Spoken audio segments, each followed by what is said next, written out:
रुपये मागतो आपण त्यांना 35 लाख रुपये देतो. त्यांनी मागितलं होते आपल्याकडे 47 लाख रुपये.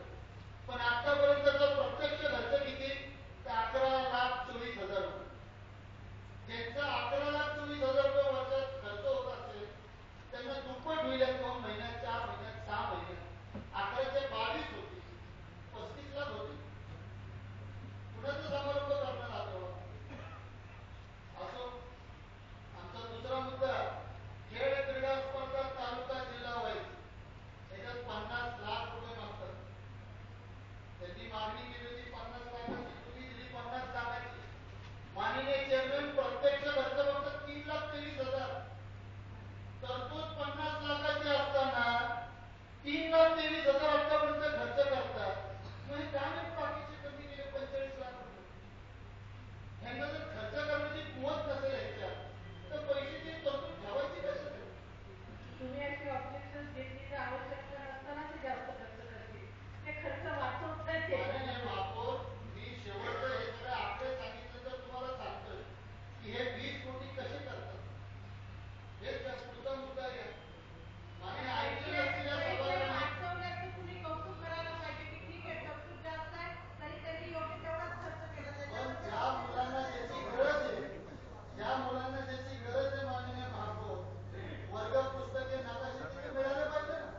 जर 50 काय 70 लाखात असतील तर द्या, पण लागतात का? आणि ह्यांना वर्गीकरण करण्याचा अधिकार नसताना ह्याच्यात वर्गीकरण करतात आणि हे पैसे असे लपवतात. आमचा आक्षेप त्यासाठी मान्य जिथे ऍक्च्युअल खर्च लागतो तिथे 4 नाही तरी 40 मागावे. या महानगरपालिकेचं कर्तव्य आहे ते, पण चुकीचं देणं हे कर्तव्य महानगरपालिकेचं नाही. माननीय महापौर, बाग, निसर्ग शिक्षण व पर्यावरण शिक्षण 40 लाख रुपये मागितले आणि आतापर्यंत खर्च 0. बालनी ध्वजपथक स्काउट 20 लाख, आपण त्यांना 2 लाख होते त्यांच्याकडे, त्यांनी मागितले 2 लाख रुपये होते. तरतूद 2 लाखाची होती. आपण त्यांना देतो किती? 2 लाखाच्या जागी किती दिले? त्यांनी 2 मागितले, 3 दिले, 4, 5, 15 लाख 2 मागितले. तर एवढे मोठे खिसे तर पुढच्या वेळेस दिसतात मागे. 2 लाखाचे 15 लाख देतो. या पद्धतीने 70 माननीय महापौर, माझा पुढचा महत्वाचा विषय सहली, शिक्षक व विद्यार्थी यांच्यासाठी तरतूद कितीची माननीय महापौर? एवढा काय गॅरंटी 2,30,00,000. पलटी किती? पलटी मारणे मोठा सहली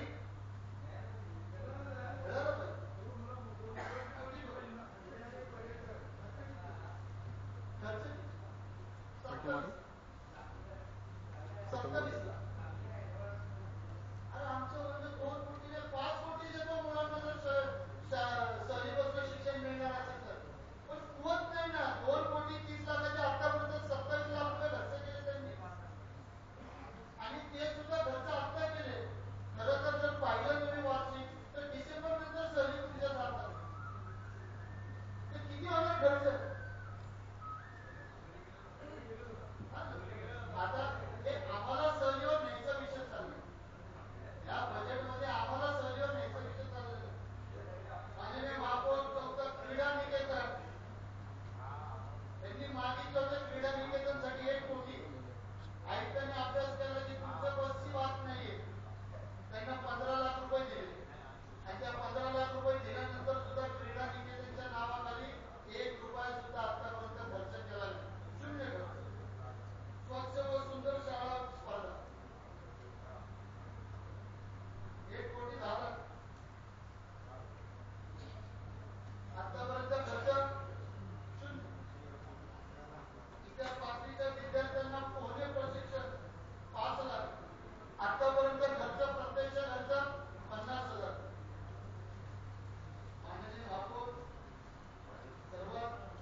कितना मिनट में? माननीय महापौर 3 मिनट बता रहे हैं. शिक्षण मंडळाने खूप मस्त काम केलं.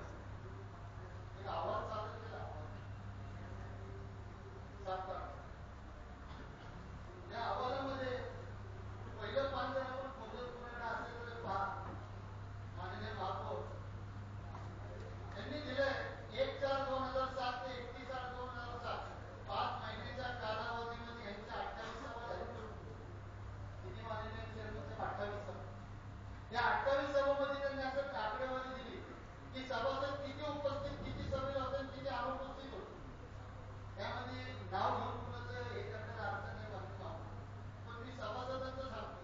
एक सभासद 28 सभांपैकी 22 सभांना अनुपस्थित. 28 सभांपैकी 22 सभांना अनुपस्थित. हा सिरियस. दुसरा सभासद 15 सभांना अनुपस्थित. तिसरा 17, दुसरा 26, 28 पैकी 26 ला अनुपस्थित आणि चौथ्या ते 17 सभासदाला अनुपस्थित होते. असे आता काही प्रोटोकॉल पाळायचं म्हणून जाऊया. पण मी याच्यावर जास्त बोलत नाही. पण माझा मुद्दा हा सगळ्यात उपशिक्षण अधिकारी याला आपण पगार मानधन सर्व देतो. हा उपशिक्षण अधिकारी 28 सभांपैकी 16 सभांना अनुपस्थित होता. याच्यावर कधी शिक्षण मंडळाने कारवाई केली कधी तुम्ही उपस्थित नाहीये म्हणून. हा सिरियसनेस आहे का सभासदांचा? आणि या सिरियसनेसच्या नावाखाली ते पैसे मागतात का या पुणे शहराच्या करदात्यांचा? सिरियसनेस. आणि आमचा पुढचा मुद्दा हा आवाज सादर करत असताना जो सभासदांचा उपस्थिती आणि अनुपस्थितीचा तक्ता दिला तर अधिकाऱ्यांचा तक्ता का नाही दिला की कोणते अधिकारी कधी गेले किती वेळ उपस्थित होते म्हणून? का फक्त तुम्हाला पेटून दिलं, तुमच्यात आमच्याकडे पाठवून दिलं की जाऊन सांभाळा? अधिकारी कोणता उपस्थित? हा शिक्षण अधिकारी जर 22 सभांना उपस्थित नाहीये तर शिक्षण मंडळाचे किती अनुपस्थित होते हे कळत का? हा मुद्दा कधी कळणार नाही. आणि तो गेला 5 महिन्यामध्ये. आणि आताच्या शिक्षण मंडळाचं जर घेतलं तर 6 सभा झाल्या आतापर्यंत. 6 त्या 6च्या 6ला उपशिक्षण अधिकारी अनुपस्थित होते. 6च्या 6. ह्याच्यावर कधी कोणत्या सभासदांनी तुमचा शिक्षण प्रमुख काँग्रेसचा पुढे बसवणार जायचं? बसा की समोर बघू द्या आम्हाला, तुम्हाला, तुम्ही आम्हाला बघा. बसा खुर्चीवर. कधी नोटीस पाठवली का उपशिक्षण अधिकाऱ्याला? 6 सभांना अनुपस्थित असताना एकाही सभासदाला एकाही सभांना उपस्थित नाही तो कधी नोटीस पाठवली का? जसं पाठवले खात्रीलाही सांगतो. माननीय महापौर अशा पद्धतीने शिक्षण मंडळाचा कारभार चालतो आणि 16 मिनिट चालत राहायचं. मी पुढचा मुद्दा घेतो. माननीय महापौर या शिक्षण मंडळामध्ये शासन मान्य आणि मनपा मान्य अहवालामध्ये दिलं. पलटी मारतो ना. आम्हाला नवीन माहिती दिली नव्हती. ही नवीन माहिती दिली. शासन मान्य म्हणजे ज्याला अनुदान राज्य सरकारकडे येतं आणि मनपा मान्य म्हणजे महानगरपालिकेच्या खिशातनं त्यांना पगार दिला जातो. हे शासन मान्य तुमच्याकडे अनुदानित 2526 आणि अनुदानित तुमच्याकडे 1381 अनुदानित. या 1381 अनुदानितसाठी या शिक्षण मंडळाकडनं कोणता काळी मात्र प्रयत्न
फॉर्मेट होता है कि नहीं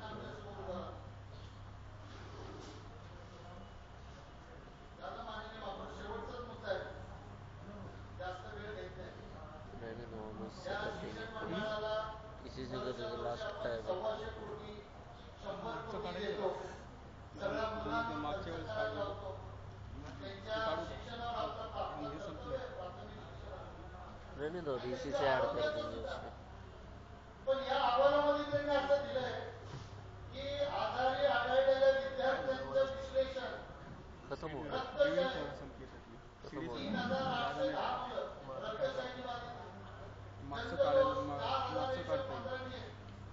नाक आंधळेपणा 427, खरूज ठीक है, इससे ऐड कर 447, कातडीचे आजार, दंतविकार, इतर विकार 1807, असे मिळून 20,000 विद्यार्थी तुमच्याकडे आजारी आहेत, असं त्यांनी त्यांच्या अहवालामध्ये दिलं. काय करत होतो? 20,000 विद्यार्थी आजारी पडोस्तवर त्यांनी विद्यार्थ्यांच्या आरोग्याकडे कधी लक्ष दिलं का?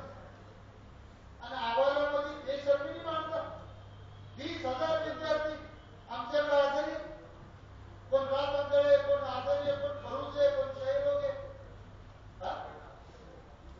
माननीय महापौर, दुःख वाटतं, आरोग्य बोलायचं काय?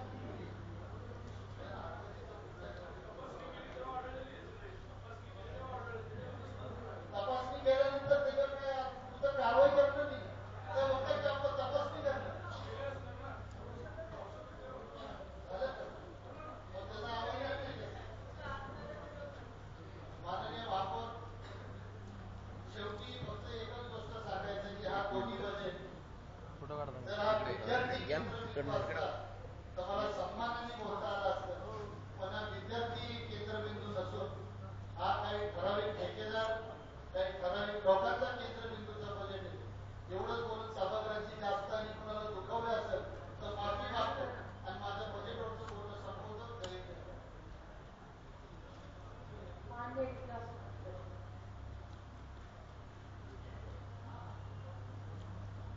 आधी ज्यांना कोणाला बोलायचे त्यांनी आधीच हात वर करा. मान्यता पदाधिकाऱ्यांना बोलायला दिल्यानंतर अडचण होते, तुम्ही बोला म्हणून सगळ्यांनी आधी एक एक रुपयानंतर हात नका वर करू. मान्य बागवे आमदार, पुन्हा एकदा मी सांगते, कोणाला बोलायचं असेल त्यांनी हात वर करा.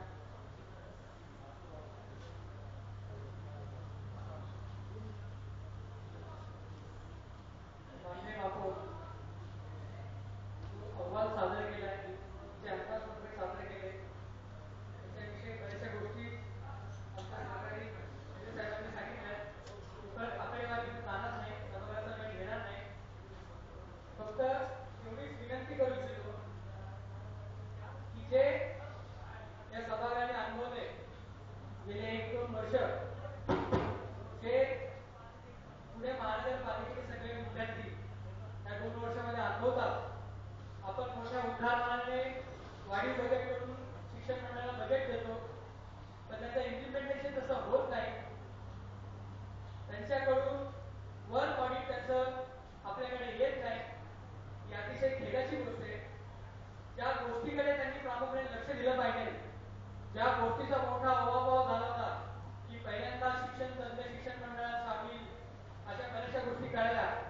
मग शिक्षणाचं दर्जा सुधारण्यासाठी मंडळाकडून काय उपाय होता त्याच्याबद्दल कधीच काय बोललं जात नाही, कधीच काय सांगितलं जात नाही. फक्त आम्ही हे खरेदी करू, ते खरेदी करू आणि हे घेणार ते घेणार याच्याबद्दलच होतं. स्वेटर दिले, स्वेटर घेणार, नवीन डेस्क घेणार, अत्याधुनिक फळकं लावणार, पण याच्यामुळे शिक्षणाचा दर्जा थोडी सुधारणार आहे. आता सभासद नाही आहे दुर्गडी भागात, बंडूरावांच्या वाड्यात, त्या भागातल्या शाळेत आम्ही व्हिजिट केली. तिथे स्वच्छतागृहाची इतकी वाईट अवस्था आणि सर्वात महत्वाचं म्हणजे शिक्षकांना तिथं स्वच्छतागृह नाही. कसं काय होणार? 20,000 लोक आजारी पडणार नाही तर काय होणार मग? याच्यामुळे माझी विनंती आहे माननीय महापौर आणि सभागृहांना पण की आपल्याला उद्या या शिक्षण मंडळाच्या मार्फत पुणे मनपाच्या शाळेचे विद्यार्थी शिकणारे हे सगळे बऱ्यापैकी झोपडपट्टीतले, मागासवर्गीय आणि अतिशय गरीब कुटुंबातले विद्यार्थी शिकतात. घरातला जर जम्मू-काश्मीर करोडपती असेल तर तो आपल्या मुलांना शिक्षण मनपाच्या शाळेत टाकत नाही. याच्यामुळे या सर्व विद्यार्थ्यांची त्यांची कौटुंबिक परिस्थिती लक्षात घेऊन आपण शिक्षणाचा दर्जा कशा वाढवल याच्याकडे आपण प्राधान्य लक्ष द्या. त्यामुळे आयुक्तांना, महापौरांना आणि सर्वांनी विनंती आहे की जितके खरेदी करण्याचे जे काय प्रस्ताव असतील, टेंडर असतील, ते महानगरपालिका आणि आयुक्तांच्या ताब्यात द्यावे. शिक्षण मंडळ सदस्यांनी केवळ